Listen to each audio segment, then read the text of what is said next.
Since 1990, the value of the minimum wage has gone up 20%, while the cost of living has grown 67%.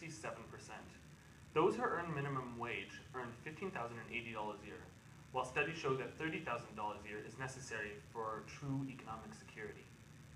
Raising the minimum wage is essential to re-establishing the economy after the recent financial crisis. For the next few moments, my partners and I will tell you exactly why the minimum wage should be raised from a paltry $7.25 to a very reasonable $10.10. First, we will tell you how the minimum wage is not enough to support the average American. Next, we will tell you how corporations who will be forced to raise their wages have only themselves to blame. Lastly, we will tell you how raising the minimum wage will help re-establish the economy as well as helping the average American support themselves. The current minimum wage limits American families. Nearly 8 million Americans go to work every day, yet live below the poverty line.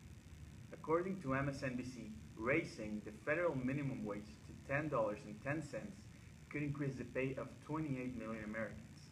According to the New York Times, millions of American workers' wages have flatlined. While corporations are reporting record profits, wages have fallen to a record low. Income inequality also affects the middle class. A sizable and growing chunk of overall wages goes to the top 1%. Senior corporate executives, Wall Street professionals, the entertainment industry, and professional athletes. The share of wages going to the top 1% climbed to 12.9% in 2010 from 7.3% in 1979. Multi-billion and million-dollar corporations are the ones responsible for the economic inequalities within American families. Corporations that make billions of dollars in profits have no excuse as to why they cannot raise the wages of their workers. Corporations have reported record profits in the past few years, yet they still insist on giving their workers a 6-year wage freeze. Coke Industries are an example of corporate giants who are against the increase of minimum wages. Kate Zernick reported for the New York Times on October 19, 2010. For the Koch brothers, freedom means freedom from taxes and freedom from government regulations. The Koch brothers wish to abolish the minimum wage entirely, and as a consequence, many American families would fall even lower on the poverty line. Multi-billion and million-dollar corporations are the ones responsible for these economic inequalities. And to fix this injustice, we must raise the minimum wage. To resolve our nation's financial crisis, we should raise minimum wage to $10.10 per hour because it would help boost the economy. The spending power in an economic system lies in the hands of the majority.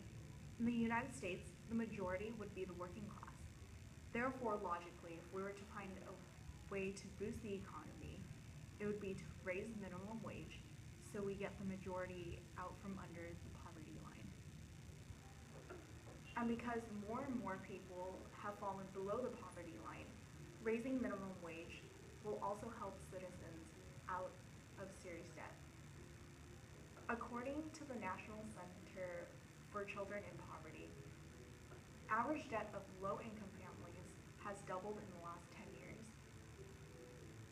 Debt will never go away, but receiving a higher income to pay for that debt will certainly relieve financial strain on low-income families. So now that you've heard our arguments, let me reiterate. Raising the minimum wage is necessary to repairing our damaged financial system. First, we told you why the minimum wage needs to be raised. Then we told you how the big corps are to blame for the need for larger wages. Lastly, we told you how raising the minimum wage will help solve our economic instability. So now that you have all the facts, put yourself in the shoes of a minimum wage worker if you aren't already there, and make your opinion known.